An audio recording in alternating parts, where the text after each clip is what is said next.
구하면서 나아가기를 원합니다. 주님의 얼굴 구하면서 이 자리에 더 주님 채워주시옵소서.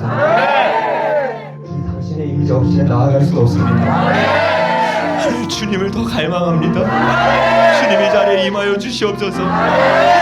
그냥 은혜 받고 끝나는 시간이 되기를 원치 않습니다. 주님 죽기를 원합니다. 주님의 임재 가운데서 내가 죽어지기를 원합니다. 당신의 문지기가 되기를 원합니다. 예배자가 되기를 원합니다. 당신을 경배하는 자가 되기를 원합니다. 우리가 이런 마음으로 다 같이 주여 세 번 크게 외치고 주님의 얼굴을 구하며 나아가겠습니다. 같이 기도하며 나아가겠습니다.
한 번 더 기도하기를 원합니다. 여러분 이 자리에 왜 모였습니까? 주님 얻기 위해서 모이지 않았습니까?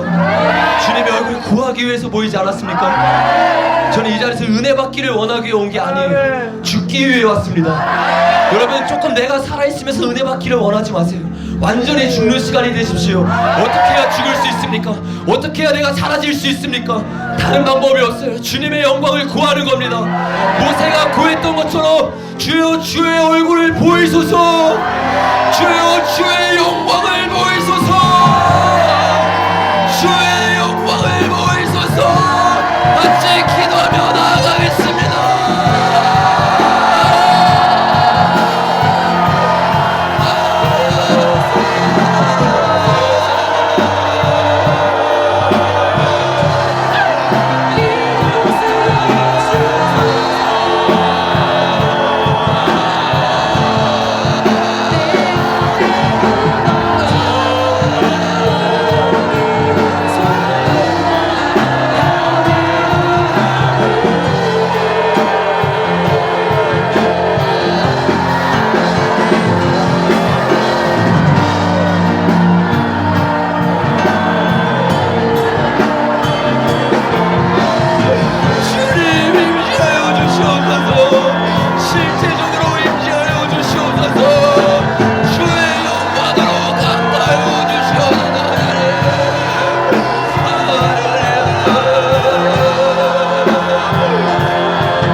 당신의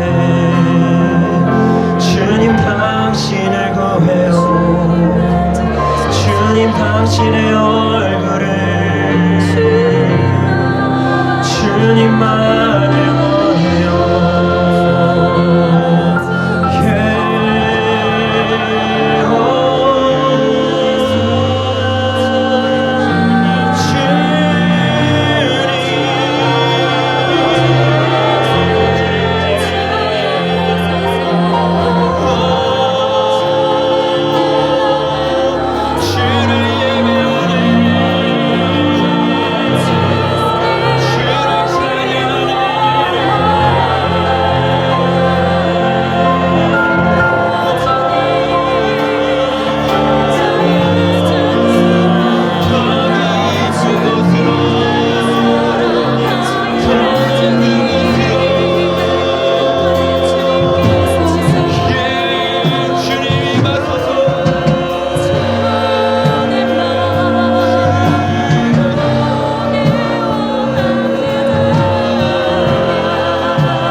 마리아처럼 엎드리네 주님.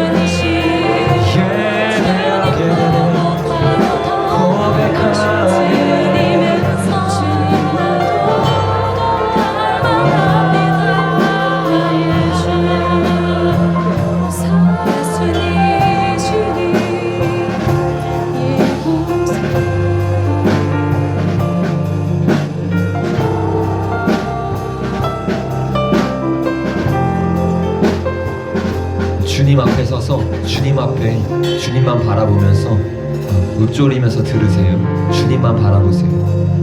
아무도 바라보지 말고 이 자리에 계신 예수님만 바라보세요. 여러분, 예배가 뭐예요? 말씀 듣기에 온 게 아닙니다. 찬양 듣기 위해서, 기도하기 위해서 온 것도 아니에요. 예수님 만나기 위해서 온 겁니다. 그 모든 건 통로일 뿐이에요. 이 시간에 여러분이 주님께만 집중하면서 읊조리면서 마리아처럼 엎드렸으면 좋겠습니다. 여러분, 마리아가 드렸던 그 예배 사모되지 않으세요?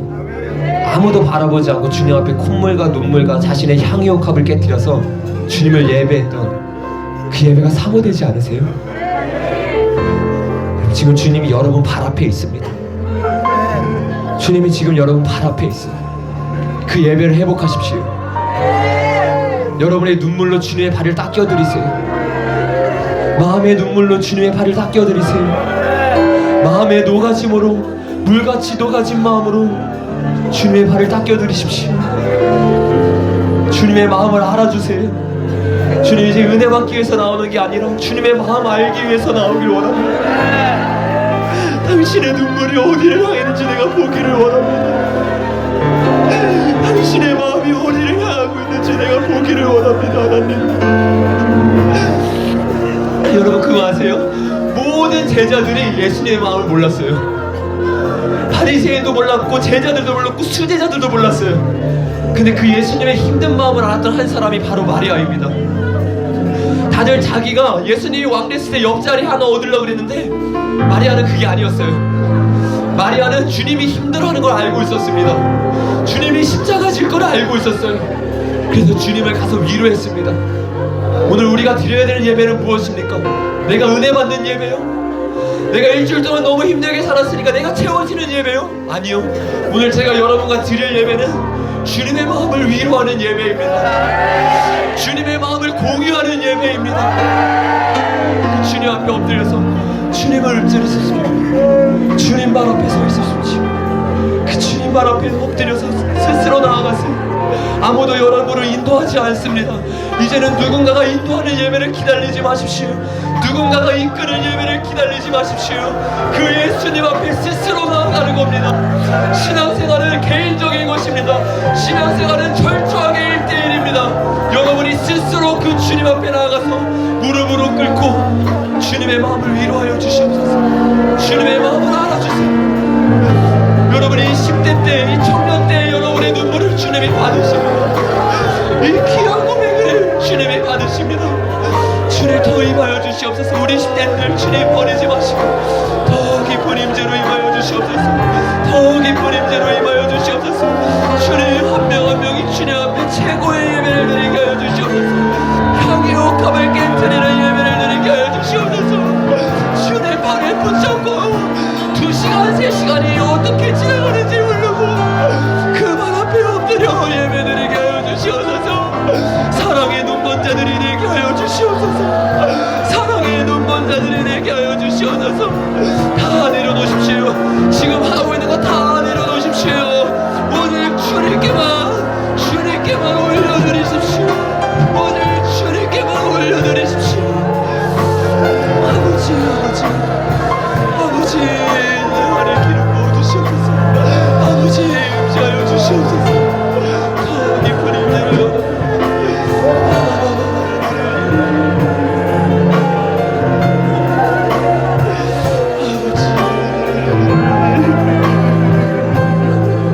주님 회복하고 싶습니다.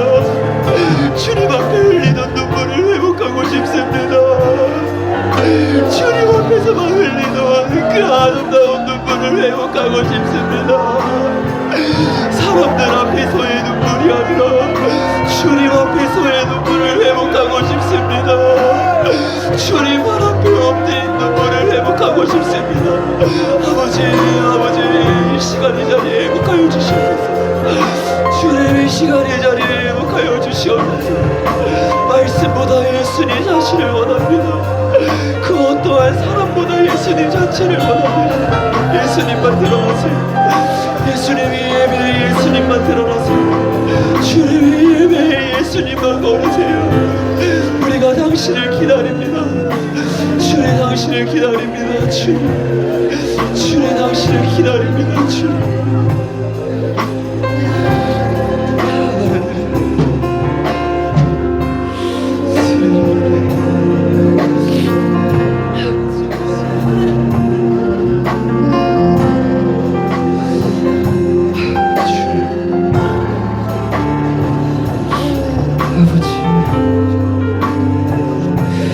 아버지,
예수께서 베다니 나병 환자 시몬의 집에 계실 때 한 여자가 매우 귀한 향유 한 옥합을 가지고 나와서 식사하는 예수의 머리에 부으니 제자들이 보고 분개하여 이르되 무슨 의도로 이것을 허비하느냐?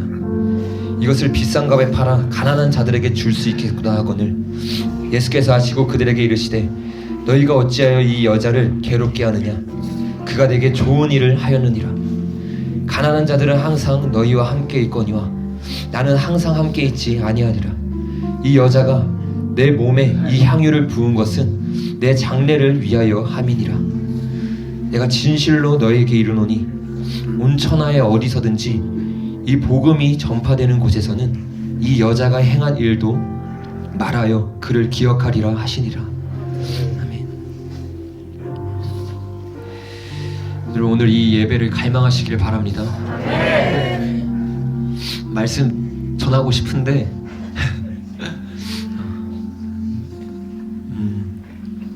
말씀보다 예수님이 좋으시죠? 네. 말씀이 예수님이에요, 근데. 피아노 조금 계속 쳐주시면 좋을 것 같아요. 네.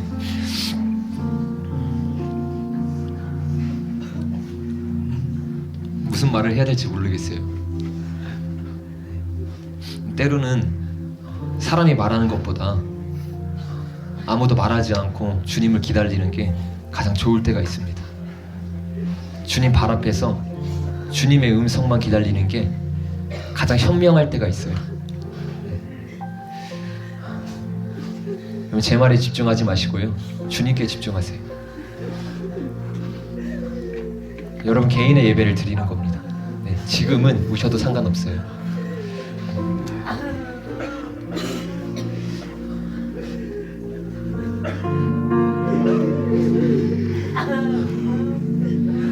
제가 굉장히 좋아하는 책이 있는데 이걸 또 여기서 또 나누게 되네요. 하나님 당신을 갈망합니다라는 토미 테니 목사님의 책인데 거기 보면 제가 정말로 원하는 예배의 상이 있습니다. 부흥의 상이 있어요. 그게 어떤 예배냐면 아무도 인도하지 않는 예배예요. 토미 테니 목사님이 한 친구의 집에 초청을 받아서 교회에 초청을 받아서 부흥회를 갔는데 어느 주일 예배랑 똑같았어요. 사람들이 그냥 형식적으로 예배 드리려고 일주일에 한 번 예배 드리기 위해서 교회에 모이고 있었습니다. 졸린 눈으로 그냥 자리에 앉아 있었어요. 찬양팀이 예배하고 있었습니다. 근데 주님이 임하신 거예요. 주님이 함께 하신 거예요. 그래서 토미 테니 목사님이 그 강단에 들어가기 전에 예배당 문을 열었는데 이미 찬양팀이 찬양 인도를 할 수 없을 정도로 주님의 강력한 임재가 있었습니다. 아무도 인도하지 않는 거예요. 찬양 인도자가 더 이상 인도하기가 너무 버거워서 마이크를 댈 수 없었습니다. 피아노도 간신히 치면서 틀리면서. 근데요, 강력한 주님의 임재가 있는 거예요. 얼마나 강력했는지 이 주차장에서부터 사람들이 들어오다가 주님의 임재를 느끼고 교회 문을 열면서 무릎을 꿇고 주님 앞에 회개를 합니다. 간절히 주님 앞에 부르시는 거예요. 그러니까 그 목사님들이 너무 깜짝 놀라서 이게 어떻게 된 일이지? 어떻게 된 일이지? 주님 앞에 물으면서 토미 테니 목사님과 그 초청한 친구 목사님이 같이 주님 앞에 기도했어요. 그때 그 친구 목사님에게 주님이 말씀을 주셨습니다. 그 말씀이 바로 역대하 7장 14절 말씀이에요. 내 이름으로 일컫는 내 백성이 그들의 악한 길에서 떠나 스스로 낮추고 기도하여 내 얼굴을 찾으면 내가 하늘에서 듣고 그들의 죄를 사하고 그들의 땅을 고칠지라. 이 말씀을 읽는 순간 거기 있는 모든 사람들이 주님 앞에 회개하기 시작했습니다. 이 목사님이 선포했어요. 지금 우리가 해야 되는 일은 회개입니다. 지금 우리가 해야 되는 일은 이 주님의 영광 앞에서 우리의 옷을 씻는 겁니다. 하나님 앞에 회개하십시오. 하나님 앞에 엎드리십시오. 이 말을 하자 수많은 사람들이 강대상 앞으로 넥타이를 입고 그냥 아름답게 예배드리기 위해서 모였던 그 종교적인 사람들이 앞다투어 앞으로 나오기 시작했습니다. 주님, 나를 불쌍히 여겨주십시오. 주님, 내가 죄인입니다. 주님, 내가 지옥 갈 자였습니다. 주님, 내가 하나님 모르는 자였습니다. 이렇게 주님 앞에 외치면서 사활을 걸고 기도하기 시작했습니다. 그 기도 가운데요, 주님이 강력하게 임했고요, 실제로 강대상이 아크릴판으로 만들었는데 반으로 쪼개지고 그 목사님이 주님의 임재 가운데서 3m 이상 되는 데로 넘어졌어요. 여러분, 주님의 임재는 실제입니다. 주님의 영광은 실제입니다. 오늘 저와 여러분이 만나는 하나님은요, 죽어있는 하나님이 아니세요. 유교에서 믿는, 불교에서 믿는, 그냥 어떤 신에서 믿는 그런 하나님이 아니세요. 살아있는 하나님이십니다. 만왕의 왕이신 하나님이십니다. 우리의 왕 되신 하나님이십니다. 그래서요, 우리가 두려워해야 합니다. 장난이 아니에요. 종교가 아니에요. 취미생활이 아닙니다. 실제이신 하나님 앞에 나아가는 거예요.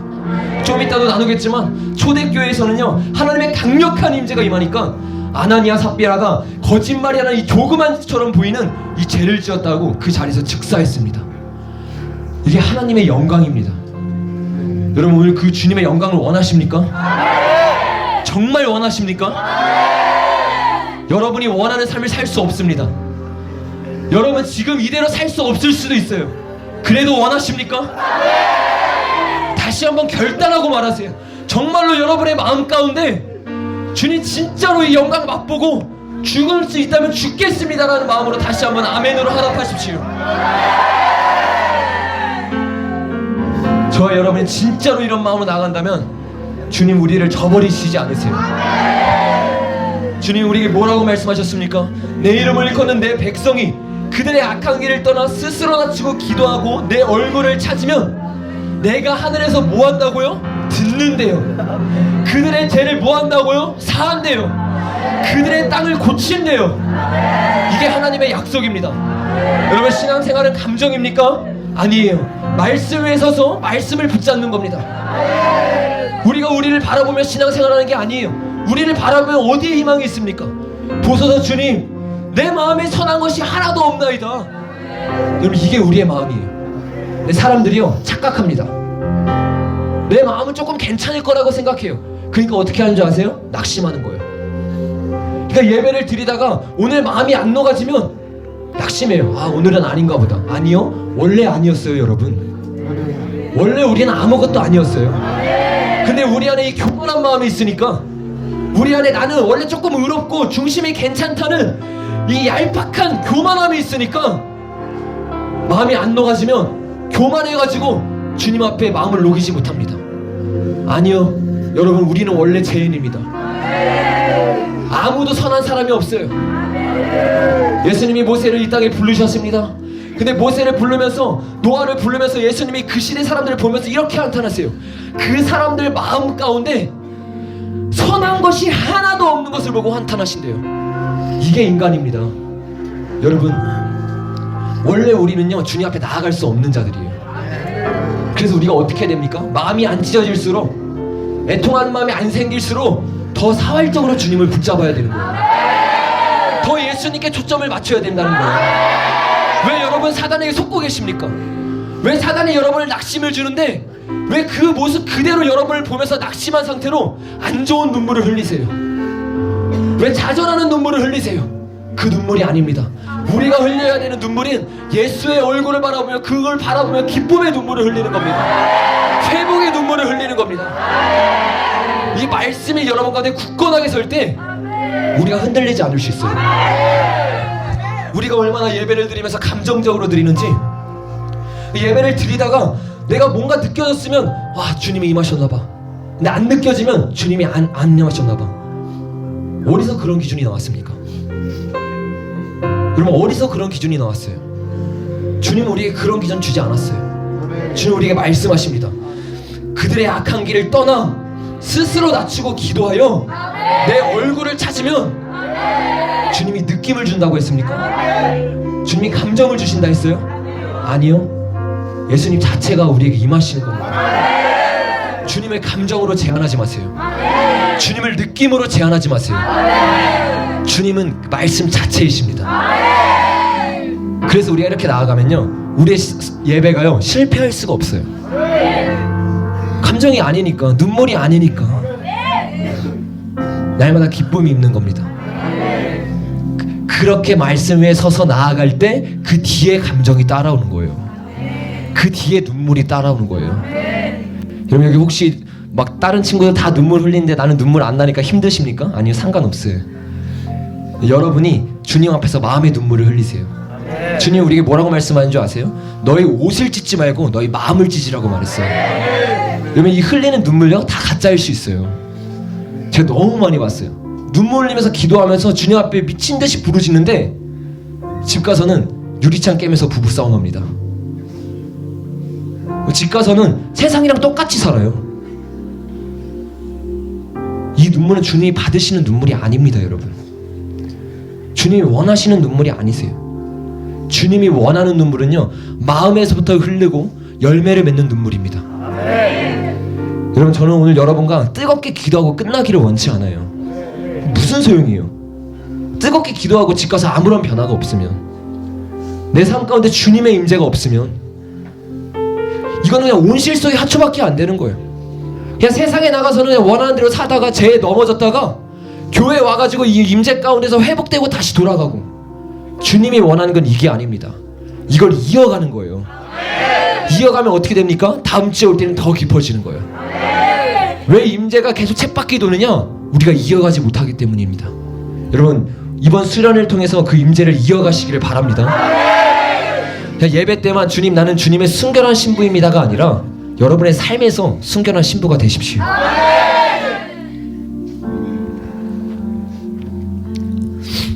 오늘 말씀 다 나누면 저녁 시간이 오버될 것 같고 그냥 짧게만 나누고 저녁 시간에 조금 자세하게 좀 나눴으면 좋겠어요. 여러분 오늘 이번에 수련의 주제가 무엇입니까? 순결한 신부죠. 근데 이미 답이 나와 있는 것 같아요. 우리 여기 밑에 있는 말씀 같이 한번 읽어볼까요? 시작. 내가 그리스도와 함께 십자가에 못 박혔나니 그런즉 이제는 내가 사는 것이 아니요 오직 내 안에 그리스도께서 사시는 것이라. 이제 내가 육체 가운데 사는 것은 나를 사랑하사 나를 위하여 자기 자신을 버리신 하나님의 아들을 믿는 믿음 안에서 사는 것이라. 아멘. 밑이 보이지도 않는데 다 외우셨나봐요. 네, 이게 답입니다, 여러분. 우리가 죽는 게 답이에요. 내가 예수님의 신부가 되길 원하세요? 내가 예수님이 내 안에, 그가 내 안에, 내가 그 안에 있는 삶을 살길 원하십니까? 그건 내가 죽는 방법밖에 없어요. 제가 여러분들에게 오늘 좀 도전을 드렸으면 좋겠습니다. 은혜 받기를 원하는 게 아니라 죽기를 원하세요. 제가 은혜 받는데 되게 신물난 사람이에요. 왜 그런지 아세요, 여러분? 사람들이 나는 그대로 살아있으면서 은혜만 받기 원합니다. 근데 어떤 은혜냐면 그냥 나를 약간 채워줄 수 있는 은혜, 내 힘든 마음을 위로해줄 수 있는 은혜, 내가 조금 이 갈증되는 마음이 해결되기 원하는 은혜. 주체가 누구입니까? 나예요. 신앙생활을 한다면서 주님을 위해 산다고 하면서 우리의 삶을 구체적으로 들여다보잖아요. 철저하게 나입니다. 내가 안 죽어요. 복음은 무엇입니까? 이거잖아요. 이제는 내가 사는 것이 아니라 오직 내 안에 그리스도께서 사시는 것이라. 저는 이제 여러분에게 은혜 끼치기 위해서 오는 게 아니라 오늘 이 자리에서 여러분과 제가 같이 죽었으면 좋겠습니다. 저도 마찬가지. 제가 죽어서 말하는 게 아니라 오늘 예배를 드리면서 너무 좋더라고요. 그래서 진짜 우리 찬양팀 정말 너무 은혜롭고 주님의 임재가 있는 찬양팀, 오랜만에 정말 찬양다운 찬양을 한 것 같습니다. 근데 그렇게 찬양을 하면서 느끼는 게 뭐냐면 주님 죽고 싶어요. 실제로 내가 죽어서 천국 간다는 게 아니라 여기서 내가 죽어서 예수님으로 살고 싶습니다. 예전에 제가 중고등부 학생 때 했던 고백이 새벽 예배 시간에 잠깐 나눴었는데 여기 있으면서 또 그대로 그게 떠오르고 그걸 고백했습니다. 어떤 고백을 했냐면 주님의 임재가 있는 곳이라면 내가 뒤에서 신발장에서 신발을 치우고 있더라도 거기에 있고 싶습니다. 이렇게 학생 때 제가 날마다 주님 앞에 눈물로 고백을 했었거든요. 근데 오늘 여기서 이렇게 뒤에서 예배 드리고 있는데 여러분의 모습을 보니까 그게 생각이 나더라고요. 정말 귀한 우리 세대들이다. 정말 꿈과 소망이라는 게 정말 느껴집니다. 그래서 우리 옆에 있는 친구들이 한번 인사해 볼까요? 나는 하나님의 꿈과 소망입니다. 네.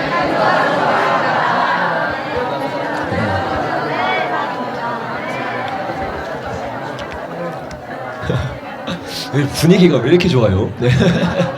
회개를 많이 해서 그런가? 너무 좋습니다. 네. 저녁 시간이 더 기대돼요. 그죠? 네. 이번 매 시간이 더 깊어질 수 있도록 여러분 갈망함을 멈추면 안 돼요. 우리 잠깐 미가서 한번 펴볼까요? 말씀 들어가기 전에. 네. 성경 다 있나요? 네. 미가서 6장입니다.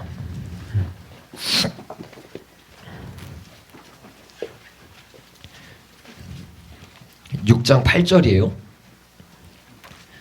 네. 다 찾으셨으면 좀만 더 기다리겠습니다. 네. 미가서 6장 8절을 같이 큰 목소리로 한번 읽어보겠습니다. 시작. 사랑아 주께서 선한 것이 무엇임을 내게 보시사니 여호와께서 내게 구하시는 것은 오직 정의를 행하며 인자를 사랑하며 겸손하게 대하는 자와 함께 행하는 것이 아니라. 아멘.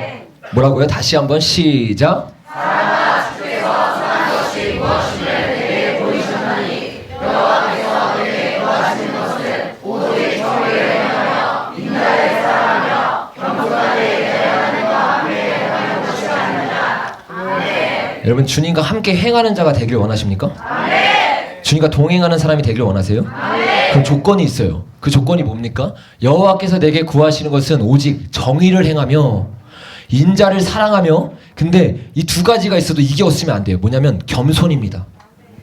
겸손. 우리가 주님 앞에 죄를 끊고 하나님을 사랑하는 마음으로 나아가면 주님 반드시 임재하세요. 근데 마지막 단계가 뭔지 아세요? 겸손입니다. 주님 앞에 끝까지 낮아진 마음으로 나가지 못하잖아요. 그럼 어떻게 되냐면 주님의 임재를 걷어가십니다. 이게 무서운 거예요. 이 세상에서 가장 무서운 게 뭐냐? 주님의 임재가 떠나가는 겁니다. 사무엘 시대 때 사무엘이 전쟁 가운데 나가가지고 사람들이 다 죽고 나서 여호와의 개가 빼앗기니까 그 며느리가 어떻게 말하느냐면 자기의 아들을 낳는데 이가봇이라고 이름을 짓습니다. 이가봇이 뭔지 아세요? 잘 아시네요. 하나님의 영광이 떠나갔다고 슬퍼하는 거예요. 이게 인생에 있어서 가장 슬픈 겁니다. 교회의 가장 큰 문제는 뭐냐? 돈이 없는 게 아니에요. 사람들이 안 모이는 게 아니에요. 교회 건물이 없는 게 아닙니다. 주님의 영광이 없는 게 가장 큰 문제라는 거예요. 주님의 임재가 교회를 떠나는 게 가장 큰 문제라는 거예요. 근데 너무나 안타까운 건 뭐냐면 사람들이 주님의 임재에 신경을 안 쓴다는 거예요. 내가 예배 드리는데, 내가 말씀 읽는데, 내가 기도하는데 그 가운데 주의 임재가 함께하지 않는데 거기에 대한 어떠한 경각심도 없습니다. 그것에 대한 어떠한 두려움도 없는 거예요. 단순히 사람이 많이 모이면 안정합니다. 사람이 많이 모이고 찬양이 좋은 것 같고 소리가 좋은 것 같으면 그냥 그게 예배라고 생각하는 거예요. 주님이 원하는 예배는요, 임재가 함께 하십니다. 아멘. 주님이 함께 하셔요. 아멘. 여러분 이거를 두려워하시길 바랍니다. 아멘. 그래서 주님 앞에 날마다 정의를 행하고 인자를 사랑하며 그리고 무엇보다 겸손하게 주님 앞에 나아가야 돼요. 아멘. 이 겸손이 없어진 사람의 첫 번째 특징은 뭐냐면 마음이 가난하지 않습니다. 주님 앞에 마음을 못 쏟아요. 물같이 녹아진 마음이 없습니다. 예배를 드리는데 찬양을 하는데 뜨겁게 심지어 눈물을 흘리고 뜨겁게 나아가는 것 같은데 그 마음이 냉랭한 거예요. 그 마음이 안 깨어지는 거예요. 이것만큼 불행한 사람이 없습니다. 예수님이 뭐라고 말씀하셨어요? 애통하는 자는 복이 있나니라고 말씀하셨어요. 우리 안에 주님을 향한 눈물, 주님을 향한 그 녹아진 마음이 있을 때 우리는 진정한 행복을 누릴 수 있는 겁니다. 여러분 오늘 그거를 계속 갈망하면서 들으십시오. 근데 제가 뭐라고 말했죠? 우리 속에는 선한 것이 하나도 없어요. 그래서 이걸 넣어줄 수 있는 분이 성령님이세요. 여러분 에스겔 36장 한번 가볼까요? 에스겔 36장에 가면 여기에 우리의 답이 나옵니다. 36장을 피면 제가 23절부터 시간이 없기 때문에 24절부터 읽어드리겠습니다. 내가 너희를 여러 나라 가운데서 인도하여 내고 여러 민족 가운데서 모아내리고 고국 땅에 들어가서 맑은 물을 너희에게 뿌려서 너희를 정결하게 하되 곧 너희 모든 더러운 것에서와 모든 우상 숭배에서 너희를 정결하게 할 것이며 또 새 영을 너희 속에 두고 새 마음을 너희에게 주되 너희 육신에서 굳은 마음을 제거하고 부드러운 마음을 줄 것이며 또 내 영을 너희 속에 두어 너희로 내 율례를 행하게 하리니 너희가 내 규례를 지켜 행할지니라. 아멘. 여기서 뭐라고 하고 있습니까? 누가 우리의 굳어있는 마음에 새 마음을 주신다고요? 새 영, 성령님이 우리에게 주시는 겁니다. 여러분 그래서 신앙생활은 처음부터 끝까지 은혜인 거예요. 우리가 겸손해야 회개할 수 있지 않습니까? 목이 뻣뻣하게 굳어있으면 주님 앞에 엎드릴 수 없어요. 근데 어떻게 해야 이 가난한 심령이 들어올 수 있느냐? 성령님이 들어올 때 이 가난한 심령, 새로운 마음이 부어진다는 거예요. 그래서 우리 마음에 굳어있을 때 어떻게 된다고요? 더 예수님께 나아가야 된다고요. 더 예수님을 찾아야 된다고요. 사람들이 신앙생활의 초점이 너무 잘못되어 있어요. 계속 나 자신을 바라보면서 낙심하고 나 자신을 바라보면서 좌절하는 거예요. 여러분 이거는 올바른 신앙생활이 아닙니다. 오늘 저와 여러분이 수련의 첫날부터 마지막 날까지 구해야 되는 건 오직 예수님입니다. 이거 진짜 너무 마음에 드는 것 같아요. 오직 예수예요. 아멘이십니까? 네. 붙여놓기만 한 거 아니죠? 네. 여러분의 마음에 새기려고 놓은 거죠? 네, 마음에 새기고 내 마음이 힘들 때, 기도가 안 될 때 오직 예수님께만 나아가시기를 바랍니다. 네. 제가 얼마 전에 이러한 메일을 받았어요. 다름이 아니고 저희 사역하고 있는 라마나요 공동체가 매년 동계와 하계 학생 청년 연합 수련회를 합니다. 이번 동계 연합 수련회는 순결한 신부라는 주제로 다음 달 1월 16일부터 18일까지 하고자 하는데 혹시 전도사님께서 말씀을 전해줄 수 있을지 문의를 드리고자 합니다. 이 마지막 시대에 학생 청년들의 영혼을 어떻게 깨워야 할지, 어떻게 주님의 신부로 준비되어야 할지 고민하며 몸부림치고 있는 사역을 하고 있는데요.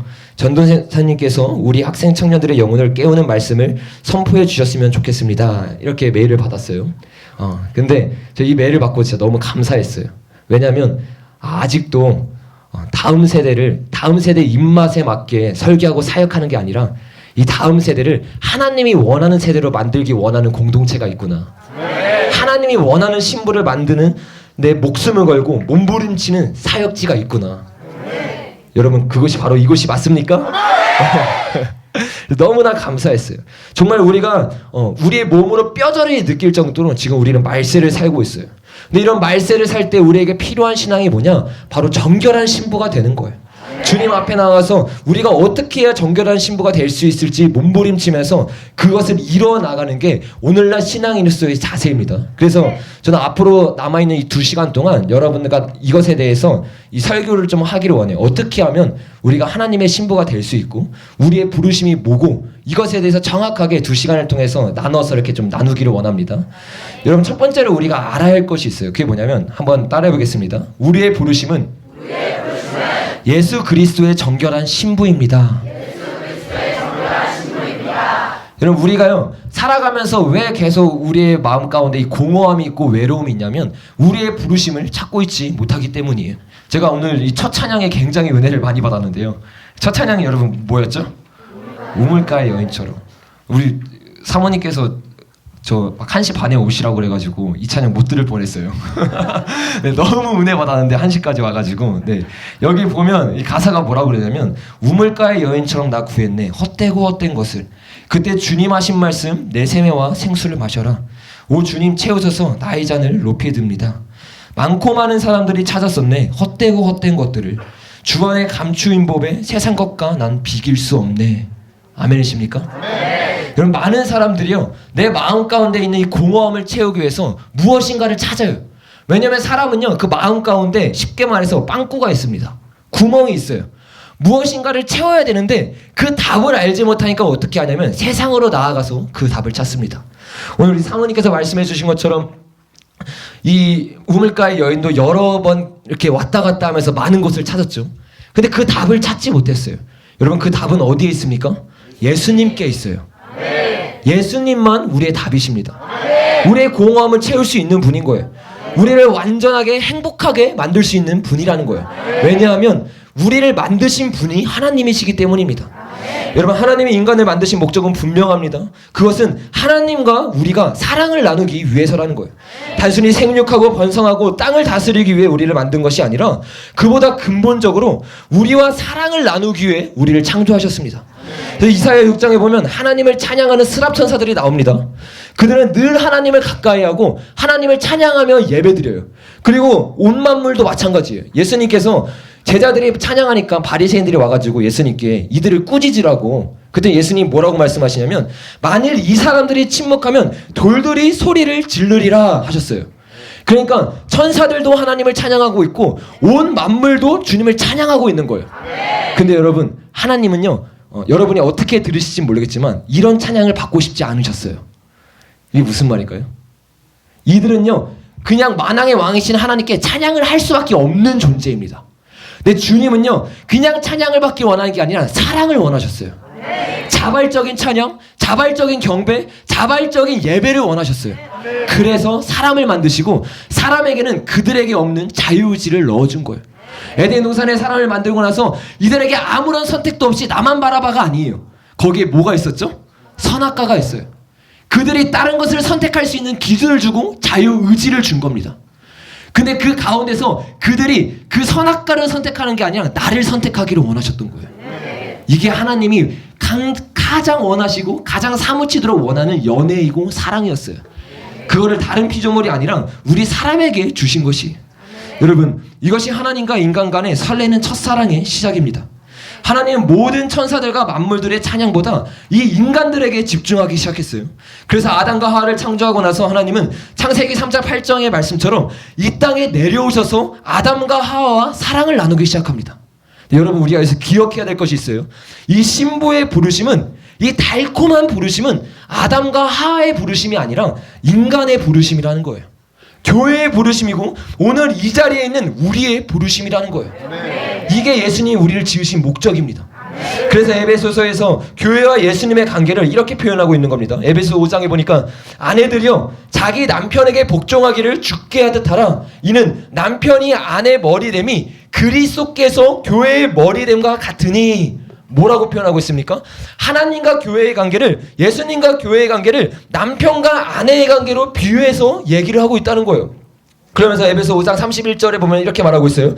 그러므로 사람이 부모를 떠나 그의 아내와 합하여 그 둘이 한 육체가 될지니 이 비밀이 크도다. 나는 그리스도와 교회에 대하여 말하노라. 그러니까 바울이 이 얘기를 했던 거는 사실 아내와 남편에 대한 이야기를 한 게 아니라 그리스도와 교회의 얘기를 하기 위해서 아내와 남편의 이야기를 꺼냈다는 거예요. 그러니까 예수님은 우리의 남편이고 우리는 예수님의 신부라는 거예요. 또 예수님께서는 직접 우리에게 천국 비유를 들면서 마태복음 25장 1절에서 이렇게 말씀하셨습니다. 그때의 천국은 마치 등을 들고 신랑을 맞으러 간 열 처녀와 같다 하리니. 천국에서 하나님을 만나러, 그 신부를 만나러 가는데 뭐로 표현하느냐? 바로 처녀, 하나님을 기다리는 정결한 신부로 표현하고 있다는 거예요. 또 계시록 19장 7절에서 8절에 보니까 우리가 즐거워하고 크게 기뻐하며 그에게 영광을 돌리세 어린 양의 홍인 기약에 이르렀고 그의 아내가 자신을 준비하였으므로 그에게 빛나고 깨끗한 세마포 옷을 입도록 허락하셨으니. 이렇게 말하고 있어요. 여러분, 뭐라고 말하고 있습니까? 예수님의 아내가 있고 혼인 기약이 다 달았는데 그 아내가 자신을 준비한대요. 빛나고 깨끗한 세마포의 옷으로 준비한다고 말하고 있습니다. 이게 누구입니까? 오늘날의 교회입니다. 오늘날의 우리인 거예요. 이처럼 성경은 창세기부터 요한계시록까지 교회와 성도의 부르심을 신부로서의 부르심이라고 말하고 있습니다. 그래서 이 마음을 아는 하나님의 사람들은 하나님의 마음을 알아서 성도들을 그냥 그리스도인으로 만들려고 하지 않아요. 성도들을 그냥 예배자로, 그냥 봉사자로 만들려고 하지 않아요. 주님의 이 마음을 아는 사람은 어떻게 하느냐? 오매의 불망, 주님의 신부를 만들려고 합니다. 주님을 사랑하는 사람을 만들려고 하는 거예요. 어떻게 하면 내 사역에 도움되는 사람을 만들까? 어떻게 하면 우리 사역이 조금 커질까가 아니에요. 어떻게 하면 이 영혼을 주님을 사랑하는 사람을 만들 수 있을까? 어떻게 하면 이 사랑스러운 영혼을 주님의 아름다운 신부로 만들 수 있을까? 여기에만 초점이 맞춰 있다는 거예요. 왜? 주님의 마음을 알기 때문인 거예요. 여러분 여기서 설교하시는 분들이 다 그런 분들이시죠? 네. 그래서 이런 주제가 나온 거잖아요. 순결한 신부로 주님 만나기를 원합니다. 여러분과 제가 그렇게 순결한 신부가 돼야 된다는 거예요. 여러분, 이것은 그냥 단순히 어떠한 사람의 얘기가 아니에요. 하나님의 위대한 사람이었던 바울도 모든 초점이 오직 여기에만 가 있었어요. 고린도후서 11장 2절에 보니까 내가 하나님의 열심으로 너희를 위하여 열심을 내노니 내가 너희를 정결한 처녀로 한 남편인 그리스도께 드리려고 중매함이로다. 여러분, 바울의 고백을 보세요. 바울은 자신의 성도들을 단순히 군대로 만드는데 관심이 없었습니다. 단순히 교회에 앉혀놓는데 관심이 없었어요. 오직 그들을 하나님의 거룩하고 정결한 신부로 단장시키기를 원했다는 것이에요. 여러분, 우리가 여기서 주의에 들어야 할 것이 있어요. 바울은 그냥 신부를 만드는 것이 아니라 정결한 신부를 만들기 원했다는 것입니다. 왜냐하면 이것이 하나님의 신부가 될 수 있는 조건이기 때문이에요. 아까 읽었던 요한계시록 19장 뒷구절까지 제가 읽어드려 볼게요. 우리가 즐거워하고 크게 기뻐하며 그에게 영광을 돌리세. 어린 양의 혼인 기약이 이르렀고 그의 아내가 자신을 준비하였으므로 그에게 빛나고 깨끗한 세마포 옷을 입도록 허락하셨으니 이 세마포 옷은 성도들의 옳은 행실이로다. 이 세마포가 뭐라고요? 성도들의 옳은 행실이에요. 이게 우리가 하나님 앞에 설 수 있는 기준이라는 겁니다. 하나님 앞에 정결한 신부가 될 수 있는 기준이라는 거예요. 그런데 오늘날의 교인들은 자신이 하나님의 신부라고 주님 앞에서 찬양합니다. 경배해요. 눈물 흘리면서 고백합니다. 그런데 그들의 삶 가운데서 방탕한 삶을 살아가는 거예요. 나는 주님의 친구라고 찬양합니다. 근데 내 삶 가운데서는 여전히 제 가운데 거하고 있는 거예요. 여러분, 이런 모습을 보시면 주님이 그래 너는 나의 신부다, 그래 너는 나의 친구다 이렇게 말씀하실까요? 아니, 호세아서에서 이스라엘 백성들이 죄를 지으면서 하나님을 떠나자 호세아에게 하나님이 이렇게 말씀하세요. 호세아 1장 2절에서 3절에 보니까 여호와께서 처음 호세아에게 말씀하실 때 여호와께서 호세아에게 이르시되 너는 가서 음란한 여자를 맞이하여 음란한 자식을 낳으라. 이 나라가 여호와를 떠나 크게 음란하였음이라. 9절에 이렇게 말해요. 여호와께서 이르시되 그 이름을 로암미라 하라. 너희는 내 백성이 아니요 나는 너희 하나님이 되지 아니할 것임이라. 주님이 이렇게 말씀하신다는 거예요.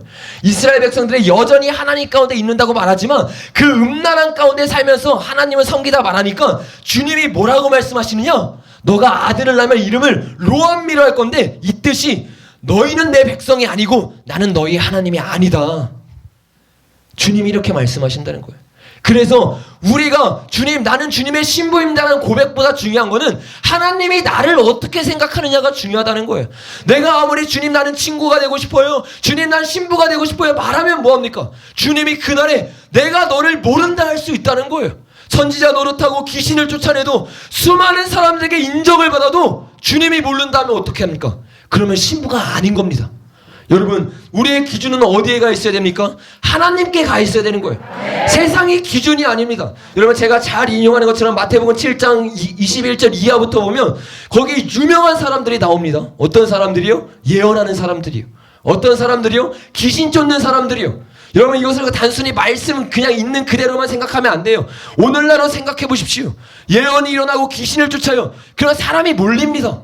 그들을 선지자라고 불렀어요. 그들이 자칭 선지자가 아니라 사람들이 선지자라고 불러줬다는 거예요. 그러니까 사람들이 보기에 인정받을 만한 사람이었다는 겁니다. 사람들이 보기에 본받을 게 있었던 사람이라는 거예요. 그런데 충격적인 게 뭐냐? 주여 주여 하는 모든 자들에게 주님이 뭐라고 말씀하시냐? 내가 너를 알지 못한다. 불법을 행하는 자들아 내게서 떠나가라고 주님이 말씀하시는 거예요. 여러분, 오늘 주님 앞에 서십시오. 여러분, 보니까 정말 뜨겁게 기도하고 뜨겁게 찬양하더라고요. 근데 여러분, 사람들이 인정해주는 여러분을 보지 마십시오. 주님이 여러분을 어떻게 생각하느냐가 중요한 거예요. 여러분이 아무리 뜨겁게 찬양해도, 여러분이 아무리 뜨겁게 기도해도 주님이 모른다는 사람이 될 수 있다는 거예요. 그래서 우리는 단순히 우리의 열심이 아니라, 단순히 우리의 신앙이 아니라 말씀에 비추어서 내가 어떻게 나아가야 되는가, 내가 어떻게 정결한 신부가 될 수 있는가, 이것을 돌아봐야 되는 것이에요. 그러면 우리가 어떠한 삶을 살아야 합니까? 바울은 우리에게 이렇게 말하고 있어요. 고린도서 6장 14절에서 18절에 보니까 너희는 믿는 자와 멍에를 함께 매지 말라. 의와 불법이 어찌 함께하며 빛과 어둠이 어찌 사귀며 그리스도와 벨리알이 어찌 조화되며 믿는 자와 믿지 않는 자가 어찌 상관하며 하나님의 성전과 우산이 어찌 일치되리요. 우리는 살아계신 하나님의 성전이라. 이와 같이 하나님께서 이르시되 내가 그들 가운데 거하며 두루 행하여 나는 그들의 하나님이 되고 그들은 나의 백성이 되리라. 여러분, 여기에 분명하게 기준이 나와 있는 거예요. 내가 하나님을 믿는다 하지만 음란한 삶을 살면 하나님은 나를 나의 백성이라 말하지도 않고 나는 너의 하나님이라고 말하지도 않습니다. 그런데 우리가 의와 함께 살고 불법을 버리며 빛과 함께 살고 어둠과 함께 사귀지 아니하며 그리스도와 살면서 우리 안에 있는 우상을 끊으면 주님이 우리에게 뭐라고 말씀하신다고요? 나는 그들의 하나님이 되고 그들은 나의 백성이 되리라. 주님이 이렇게 말씀하신다는 거예요. 정결한 신부가 되기 위해서 어떻게 우리가 불법을 함께하면서 정결한 신부가 되고 싶다고 말할 수 있겠습니까? 어떻게 어둠과 사귀면서 그 달콤한 가운데 즐기고 있으면서 하나님의 백성이 되고 싶다고 말할 수 있겠습니까? 내 속에 여전히 그대로 우상을 섬기면서 내가 원하는 삶을 그대로 살아가면서 주님한테 말하기는, 주님, 내가 하나님의 백성이 되고 싶습니다, 이런 가증한 얘기를 할 수 있겠냐는 거예요. 여러분, 성경에 보면 아와 백성이라는 백성이 나옵니다. 이들이 어떤 식으로 신앙생활하는지 보면 우리 가운데 크나큰 찔림이 옵니다. 열왕기하 17장에 보니까 이렇게 말하고 있어요. 아와 사람들이 니압스와 다르닥을 만들었고 스바와임 사람들은 그 자녀들을 불살라 그들의 신 아드멜렉과 아막멜렉에게 드렸으며, 그들이 또 여호와를 경외하여 자기 중에 사람을 상당 제상으로 택하여 그 산당들의 자기를 위하여 제사를 드리게 하니라. 여러분, 여기 뭐라고 하고 있어요? 말도 안 되는 얘기가 나오고 있어요. 멜렉을 섬겼는데 그들이 또 여호와를 경외하여, 우상을 섬기는데 그거랑 똑같이 하나님을 자기가 경외한다고 착각하고 있는 거예요. 이와 같이 그들이 여호와도 경외하고 또한 어리서부터 옮겨왔든지 그 민족의 풍속대로 자기의 신들도 섬겼더라. 무서운 말씀입니다. 내가 내 마음속에서 여전히 다른 우상을 섬기고 있으면서 예배당에 나와서는 나는 하나님을 경외합니다 말하고 있는 거예요. 나는 하나님을 사랑합니다, 나는 주님의 신부가 되길 원합니다, 이렇게 외치고 있다는 것이에요. 여러분, 이들은요 진짜로 주님을 경외하는 자들이 아닙니다. 자기가 봤을 때 착각하는 거예요. 아, 내가 주님 경외하는 자요, 내가 예배 드리는 자야, 내가 뜨겁게 찬양하는 자요, 내가 뜨겁게 기도하는 자요, 나는 주님을 찾는 자요. 스스로에게 속는 거예요. 가장 무서운 게 이거예요. 내 스스로 내가 잘 가고 있다고 착각하는 거예요. 근데 바로 그 밑에 구절에 보면 성경의 관점에서 보는 그들의 신앙이 나옵니다.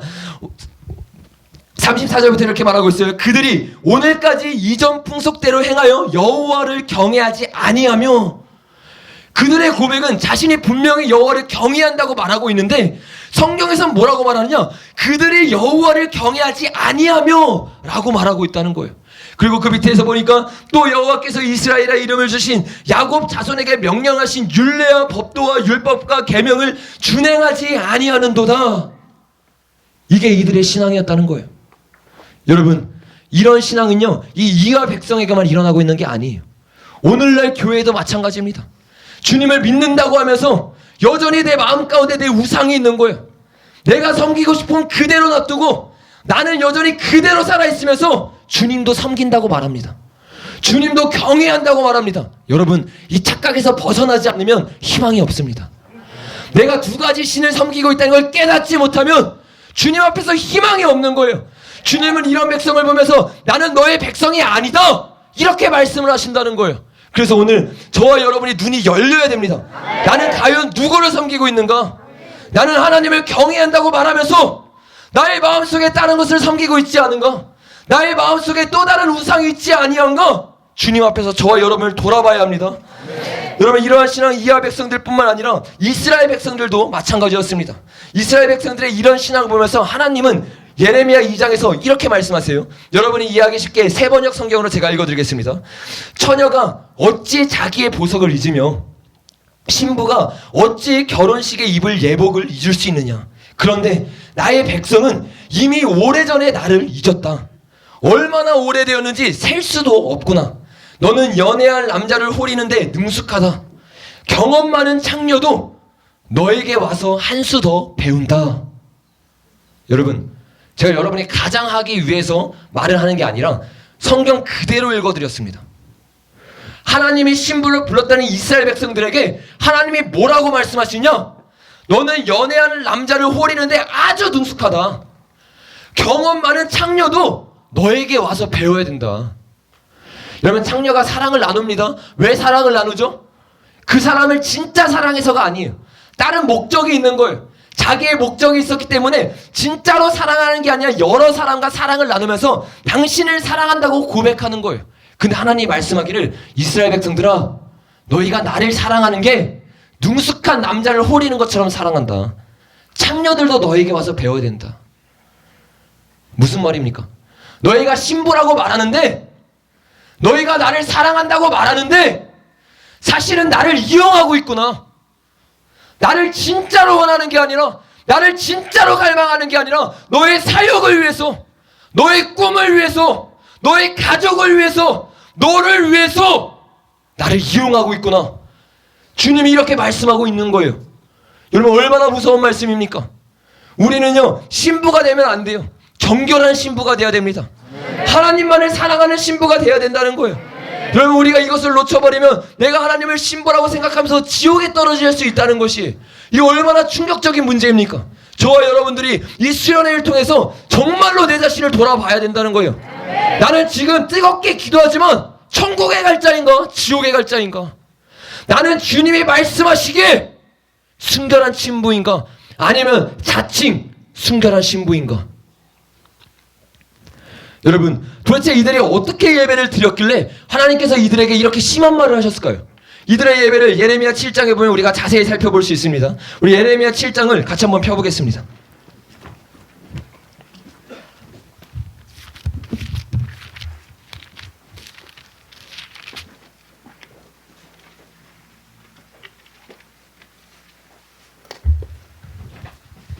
이렇게 좀 길게 해도 괜찮나요? 네네. 여러분, 예레미야 7장에 보면 이 사람들이 어떻게 도대체 예배를 드렸길래 하나님이 이런 말을 한지 나와요. 이 사람들이 먼저 어떤 사람들이 2절에 보면 나와요. 너는 여호와의 진문에 서서 이 말을 선포하여 이르되, 예레미야에게 하나님이 말하는데 어디에 서서 선포하라고요? 여호와의 진문에 서서 선포하래요. 그러니까 지금 이 말을 들을 대상들은 적어도 교회에 나오는 사람들입니다. 예배를 드리는 사람이고 하나님을 믿는 사람이라는 거예요. 이 문에 서서 이르기를, 여호와께 예배하러 이 문에 들어가는 유다 사람들아, 여호와의 말씀을 들으라. 어떤 사람들이요? 예배하러 들어가는 사람들. 주님이 이 7장에서 이제 우리가 볼 말씀들이 우리와 같이 예배 드리는 사람들에게 주님이 말씀하는 거예요. 이 사람들의 첫 번째 특징이 뭐냐? 4절에 보니까 너희는 이것이 여호와 성전이라, 여호와의 성전이라, 여호와의 성전이라 하는 거짓말을 믿지 말라, 이렇게 말하고 있어요. 이들의 여호와의 성전이라는 이 거짓말을 믿고 있대요. 이게 무슨 말인가? 5절에 보니까 너희가 만일 길가 행위를 참으로 바르게 하여 이웃들 사이에 정의를 행하며 이방인과 고아와 가보를 압제하지 아니하며 무죄한 자의 피를 이곳에서 흘리지 아니하며 다른 신들 뒤를 따라 하를 자초하지 아니하면 내가 너희를 이곳에서 살게 하리니 곧 너희 조상의 영원 무건한 모공토로 준 땅에 하리라, 이렇게 말하고 있어요. 그러니까 이게 무슨 말이냐면 이들이 이대로 안 살고 있었다는 거예요. 길가 행위를 바르게 안 하고 있었던 거예요. 이웃 사이에 정의를 안 하고 있었던 거예요. 고아와 가부를 압제하고 있었던 거예요. 피를 흘리고 있었던 거예요. 그러면서 뭐라고 말하느냐? 여기는 여호와의 성전이다. 내가 하나님 믿으니까 괜찮아. 내가 예수님 믿으니까 이렇게 살아도 괜찮아라는 이 거짓말을 믿고 있었다는 거예요. 그러니까 어떻게 됩니까? 내 삶 가운데 예배와 상관없는 삶을 살고 있는데 전혀 문제점을 못 느끼는 거예요. 이 사람들이 누구라고요? 창녀와 같은 영적인 실상을 가지고 있는 사람들이라고요. 이게 충격적인 겁니다. 아무리 예배를 열심히 드려도 내 삶 가운데서 삶이 변하지 않고 삶의 열매가 없으면 하나님이 원하는 삶으로 나아갈 수 없다는 것이 8절에 또 똑같이 말해요. 보라, 너희가 무익한 거짓말을 의존하는도다. 왜 이들이 영적인 실상을 볼 수 없느냐? 이 거짓말을 의존하기 때문입니다. 이 마음 가운데 하나님을 경외한다고 말하고 또 세상도 사귀고 있으면서 주님 앞에 이 거짓말을 붙잡고 나와서 나는 주님을 경외하는 자야, 나는 주님을 예배하는 자야, 이렇게 스스로 속고 있다는 거예요. 9절부터 보면 더 충격적인 얘기들이 나옵니다. 한번 9절부터 11절까지 우리 같이 한번 읽어볼게요. 예레미야 7장 9절부터 11절 말씀입니다. 시작.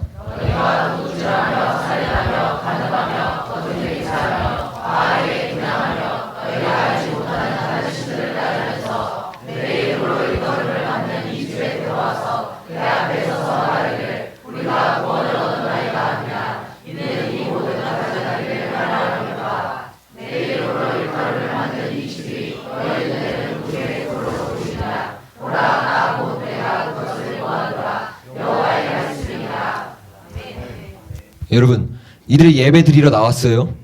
근데 하나님이 이들에게 하는 말은 무엇입니까? 너희가 나를 만홀히 여기느냐, 이 집이 너희 눈에는 도둑의 소굴로 보이느냐? 보라, 곧 내가 그것을 보았노라. 여호와의 말씀이니라. 이렇게 말씀하신다는 거예요.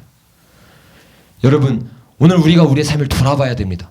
그래서 우리가 여기서 나왔던 이 사람들이 지었던 죄들을 우리가 구체적으로 살펴보면서 우리가 어떻게 창녀와 같이 하나님을 사랑하는 자가 아니라 정말로 정결한 신부로서 준비되며 나아갈 수 있는지 이번 시간에 우리가 짧게만 나누고 나머지 뒷부분들은 뒤에 밤에 이렇게 나누기를 원합니다.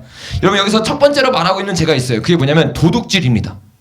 여러분, 도둑질은 어디서부터 나옵니까? 남의 것을 가지려는 지나친 욕망, 즉 탐심으로부터 이게 시작되는 거예요. 한 목사님은 이렇게 말씀하셨어요. 탐심이 죽어야 합니다. 발람은 욕심을 죽이지 못해 거짓 선지자가 됐고, 가룟 유다는 탐심 때문에 사도의 영예를 잃었습니다.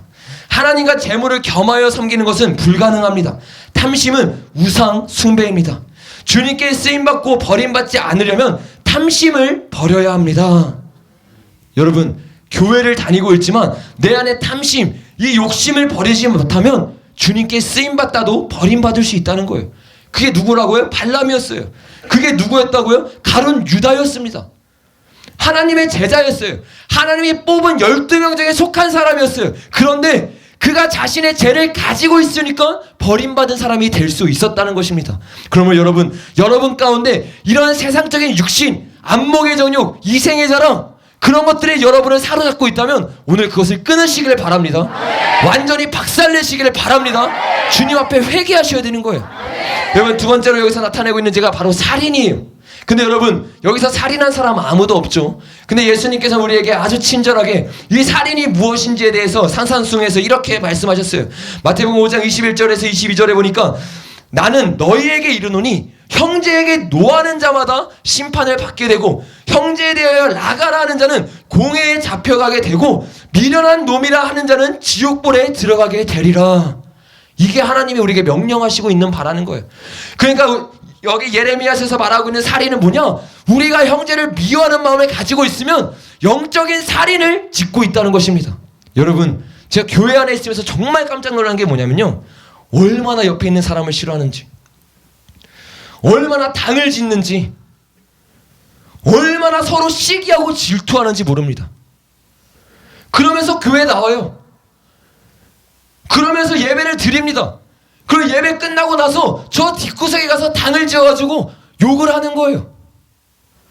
뒷담화를 까는 거예요. 도대체 세상과 다를 게 전혀 없는 거예요. 여러분, 교회 왜 나옵니까? 그냥 내가 사람들과 친목 모임하기 위해서 모이는 거예요? 주님 진짜로 만나기 위해서 모인 거잖아요. 순결한 신부가 되기 위해서 모인 거잖아요. 그러면 여러분, 세상과 달라져야 됩니다. 이런 영적인 살인을 하고 있으면 안 된다는 거예요. 주님 앞에 정말로 내가 어떠한 사람인가? 내가 옆에 사람을 시기하고 있다. 내가 옆에 사람을 질투하고 있다. 그럼 나의 열매가 육신의 열매라는 걸 여러분 아셔야 됩니다. 갈라디아서 5장에 보니까 육체의 일은 분명하니 곧 음행과 더러운 것과 호색과 우상숭배와 주술과 원수 맺는 것과 분쟁과 시기와 분냄과 당짓는 것과 분열함과, 여러분, 이런 죄들이 어떤 죄입니까? 이러한 일을 하는 자들은 하나님의 나라를 유업으로 받지 못할 것이요. 선택해야 되는 문제가 아니라는 거예요. 시기, 질투가 작은 죄가 아니라는 거예요. 이런 자들은 어떠한 자들이냐? 하나님의 나라를 유업으로 받지 못할 자들이라는 거예요. 근데 어떠한 경각심도 없습니다. 이것에 대한 두려움도 없어요. 도대체 죄에 대한 경각심은 어디 갔는가? 죄를 두려워하는 마음이 없는 거예요. 제 앞에 두려워 떨미 없는 거예요. 지옥이 있는 건 믿고 계십니까? 정말로 주님이 살아계신 거 믿고 계십니까? 그러면서 어떻게 옆에 있는 친구에게 욕을 할 수 있습니까? 속으로 판단할 수 있습니까? 시기하고 질투할 수 있습니까? 그러면서 내가 깨어있다고 착각하는 거예요. 내가 방언하니까, 내가 예언하니까, 내가 환상 보니까 내가 하나님의 음성을 듣는다 착각하는 거예요. 여러분, 정신 차리십시오. 주님의 기준으로 돌아가야 하는 것입니다. 예언하는 게 아니에요. 환상 보는 게 아니에요. 더 중요한 거는 내 안에 사랑의 열매를 맺고 있는가? 주님이 말씀한 이 열매를 나의 삶 가운데 맺고 있는가? 이거를 돌아봐야 된다는 것이. 여러분, 만약에 여러분 마음 가운데 다른 사람을 향한 분냄과 시기와 질투가 있다면 오늘 주님 앞에 이 마음을 붙들고 근심하십시오. 아예 부셔버리셔야 되는 거예요. 그래야 저와 여러분이 살 수 있는 것입니다. 여러분 5가지가 있어요. 근데 이걸 다 나누면 너무 길 것 같고 지금 이 시간에는 간음죄까지만 나누겠습니다. 여기 3번째로 말하고 있는 죄가 바로 간음죄예요. 근데 여러분 여기서 또 간음한 사람들이 없죠. 근데 예수님이 우리에게 산산수에서 뭐라고 말씀하셨습니까? 마태복음 5장 27절에서 30절에 보니까 또 간음하지 말라 하였다는 것을 너희가 들었으나 나는 너에게 이르노니 음욕을 품고 여자를 보는 자마다 마음의 힘이 간음하였느니라. 만일 내 오른 눈이 너를 실족하게 하거든 빼어내버리라. 백체 중 하나가 없어지고 온몸이 지옥에 던져지지 않는 것이 유익하며 만일 내 오른손이 너를 실족하게 하거든 찍어내버리라. 내 백체 중 하나가 없어지고 온몸이 지옥에 던져지지 않는 것이 유익하니라. 이게 주님이 말씀하고 있는 간음의 기준이라는 거예요. 그러니까 내 속으로 음란물을 보고 아무도 없는 곳에서 이 음란함을 즐기다가 교회에 와서 예배드리는 사람들에게 하나님이 이 집이 너희 눈에는 도둑의 소굴로 보이느냐 이렇게 말씀하고 있다는 거예요. 여러분 이 시대가 얼마나 악한 시대입니까? 이 핸드폰 하나만 있으면 음란함이 우리 손에 들어올 수 있는 그런 시대예요.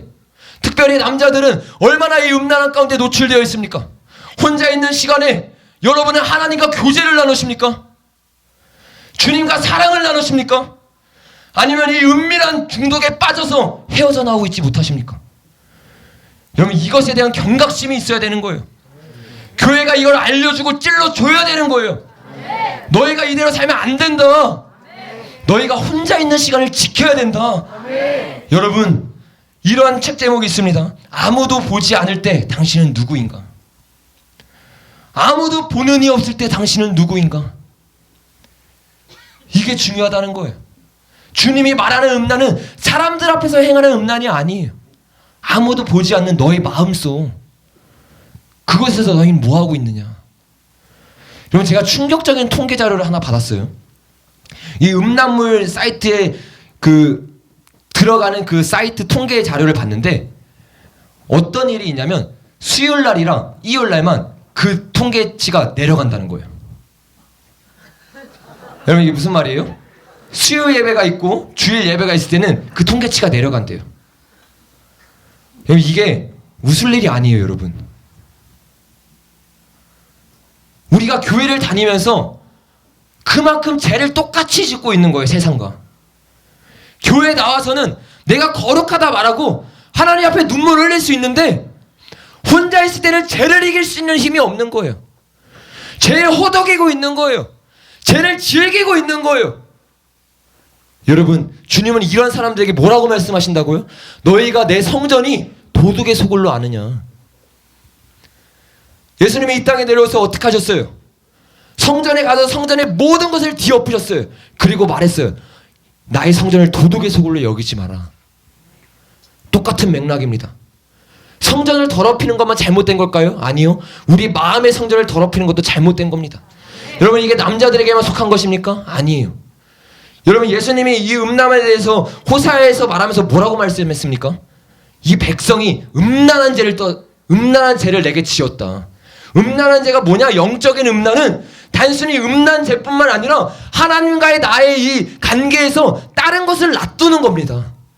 다른 것을 사랑하는 거예요. 그러니까 내가 여전히 이 음란한 가운데 거하면서 주님을 사랑한다고 말하고 있는 겁니다. 여러분 오늘 이거 완전히 박살내야 돼요. 주님 앞에 나아가면서 우리가 어떻게 이 마음 그대로 나아갈 수 있겠습니까?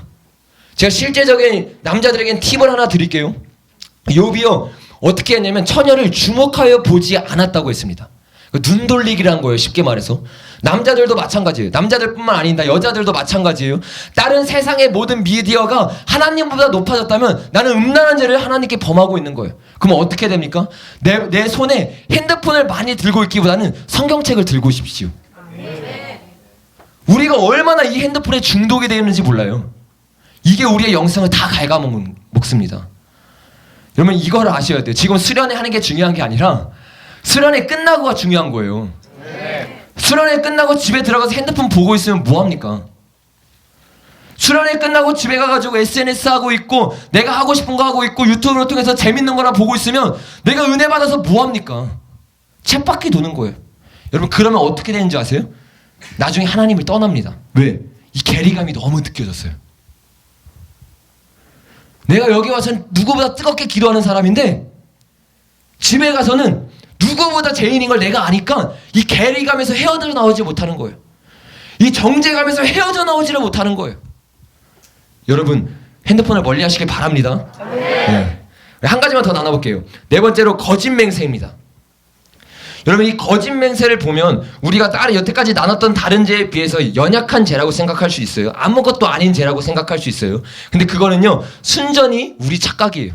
죄는요 기준이 없습니다. 어떤 죄가 높고 어떤 죄가 낮은 게 없어요. 죄면 우린 지옥 가는 겁니다. 여러분 배를 생각해 보세요. 배에 구멍이 여러 개 뚫려 있어요. 10개의 구멍이 뚫려 있는데 내가 9개의 구멍을 막았습니다. 그러면 침몰을 안 하나요? 아니요, 침몰해요. 우리는 이 죄에 대한 경각심을 가지고 있어야 됩니다. 그래서 하나님이 이 거짓 맹세에 대해서도 우리에게 말씀하고 있는 겁니다. 근데 예수님이 마태복음에서 이렇게 말씀했습니다. 또 옛사람에게 말한 바 헛맹세를 하지 말고 내 맹세한 것을 주께 지키라 하였다는 것을 너희가 들었으나 나는 너희에게 이르노니 도무지 맹세하지 말지니 오직 너희 말은 옳다 아니라 하니 이에서 지나는 것은 악으로부터 나느니라. 하나님이 우리에게 이렇게 말씀하고 있는 거예요. 거짓 맹세는 어디서 나온다고요? 악에서 나오는 거예요. 이 거짓 맹세가 여러분 얼마나 무서운 건지 아셔야 돼요. 거짓말의 죄가. 여러분 사단을 무슨 아비라고 하죠? 거짓의 아비. 이것을 아셔야 돼요. 모든 죄의 시작은 거짓에서부터 시작합니다. 그래서 우리가 이 거짓말하는 죄를 무섭게 여겨야 되는데 교회 안에서 가장 많이 퍼져 있는 죄 중에 하나가 바로 이 거짓의 죄예요. 거짓말하는 거를 아무렇지도 않게 생각해요. 눈 하나 깜짝 안 하고 거짓말을 짓습니다. 사람들 앞에서, 목사님 앞에서, 셀장님 앞에서, 목장 앞에서 그냥 아무렇지도 않게 거짓말을 짓는 거예요. 그리고 이제는 내가 회개하면 되겠지, 이런 안일한 마음을 가지고 있어요. 여러분 그렇지 않습니다. 여러분에게 거짓이 습관적인 죄라면 여러분이 그 상태로 죽으면 여러분 반드시 지옥 갑니다. 이것을 끊으셔야 돼요. 거짓은요 습관입니다.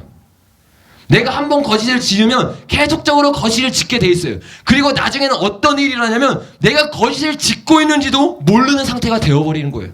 이것만큼 무서운 게 없습니다. 여러분 내 양심을 깨끗하게 하시길 바랍니다.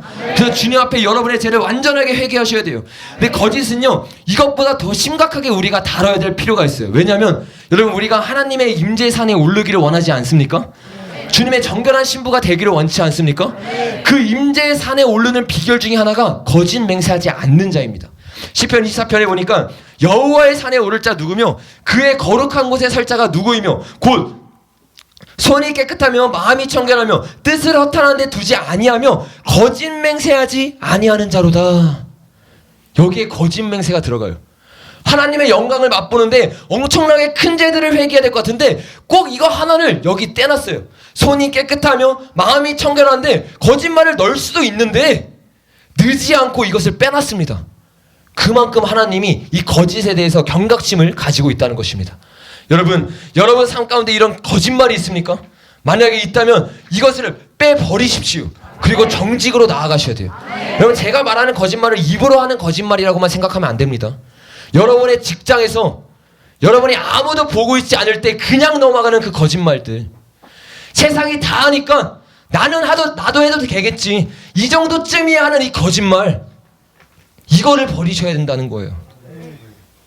주님은 안 속습니다. 사람을 속일 수 있어도 주님은 안 속아요. 여러분 주님 앞에 정직해지시길 바랍니다. 우리가 좀 결론을 맺으면서 좀 기도로 오늘은 나아갔으면 좋겠습니다. 피아노 좀 우리 좀 쳐주시면 좋을 것 같아요. 제가 여러분들에게 지금까지 4가지 죄를 나눴어요. 그리고 저녁 시간에는 마지막 한 가지 죄를 더 나누고 이것에 대해서 더 실제적이고 구체적인 저와 여러분이 어떻게 구체적으로 회개하고 주님 앞에 나아가지에 대해서 나눌 거예요. 근데 여러분 제가 여러분에게 지금까지 나눴던 4가지 죄는 어떠한 죄입니까? 첫 번째가 뭐죠? 두 번째가 뭐죠? 세 번째가 뭐죠? 네 번째가 뭐죠? 여러분 이것을 하나하나 주님 앞에 비춰보셔야 돼요. 이런 말씀의 검이 여러분의 가운데 들어갔을 때 우리에겐 2가지 반응이 있습니다. 첫 번째 반응은 뭐냐면 베드로의 설교를 들었던 것처럼 형제들아 우리가 어찌할꼬 하면서 주님 앞에 회개하는 겁니다. 예, 지금 나와주셔도 될 것 같아요. 그리고 두 번째는 뭐냐면 스데반의 설교를 들었던 것처럼 돌을 던지는 거예요. 오늘 우리가 해야 될 것이 있어요. 이 말씀을 듣고 말씀의 칼은 이미 여러분에게 던져졌습니다. 진리의 칼은 던져졌어요. 근데 중요한 건 이제부터인 거예요. 내가 찔릴 것인가? 내가 돌을 던질 것인가? 내가 받아들이고 변하는 사람이 될 것인가? 아니면 이것을 받아들이지 않고 마음이 완악한 사람이 될 것인가? 주님 말씀 앞에 우리가 이것을 겸손하게 엎드리고 우리가 해결해야 됩니다. 정결한 신부가 되기 위해서 주님께 은혜를 구해야 돼요. 제가 여러분에게 첫 번째로 말하지 않았습니까? 회개도 내 힘으로 하는 게 아니에요. 성령님께 은혜를 구해야 돼요. 대신 여러분의 중심이 중요합니다. 주님, 내 마음이 굳어서 녹아지지 않고 내 마음이 굳어서 눈물이 나지 않는데 그래서 깨어지기를 원합니다. 그래서 바뀌기를 원합니다. 이러한 마음으로 내 마음을 찢으셔야 돼요. 여러분이 이 시작을 하셔야 되는 거예요. 주님은요 우리에게 자유의지를 주셨다고 했어요. 왜? 우리를 사랑하고 자발적인 사랑을 원하기 때문이에요. 회개도 마찬가지입니다. 주님은 우리에게 회개하라고 말하지만 회개할 수 있도록 마음을 부어주시지만 우리가 시작해야 됩니다. 자유의지가 있기 때문에. 여러분 정말로 이 죄들을 끊기를 원하십니까? 어떤 사람들은요 이 죄를 여전히 즐기고 있어요.